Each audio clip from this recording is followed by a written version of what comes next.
तुम्ही SIP हा एक इन्व्हेस्टमेंट घेतला, तसंच त्याला पॅरलल एक तुमच्या लाईफ कव्हरसाठी टर्म लोन घ्या. सो लाईफ LIC जेव्हा तुम्ही घेता तेव्हा तुम्ही 5 लाख सम इन्शुअर्ड घेता, तर तुमचं कव्हरेज हे 5 लाखात असतं. ते हे न करता तुम्ही इन्व्हेस्टमेंटमध्ये प्रॉपर SIP मध्ये इन्व्हेस्ट करा. आणि दुसरं टर्म प्लॅन घ्या. सो त्याच्यामुळे तुम्ही टर्म प्लॅन घेतल्यामुळे तो एक टर्म प्लॅन म्हणजे तुमचं लाईफ पण इन्शुअर झालं.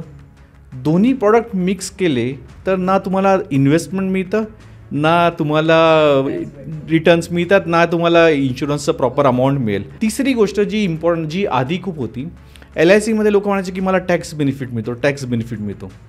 आता रिसेंट बजेटमध्ये काय झालं, रिसेंट बजेटमध्ये 12 लाखपर्यंत नॉर्मल सॅलरीड पर्सनला एक्झम्पशन मिळालेलं आहे. ओके, तर 80Cमध्ये मला LICचं प्रीमियम भरलं तर मला एक्झम्पशन मिळायचं. पण समजा मला 12 लाखपर्यंत ते एक्झम्पशन मिळालं आहे, तर मला न्यू रिजीममध्ये जावं लागेल. न्यू रिजीममध्ये सेक्शन 80C हा अप्लिकेबल नाही आहे. तर यानंतर समजा मी न्यू रिजीममध्ये गेलो तर मला LICचं जे प्रीमियम भरतं आहे त्याचं तुम्हाला बेनिफिट मिळणार नाही.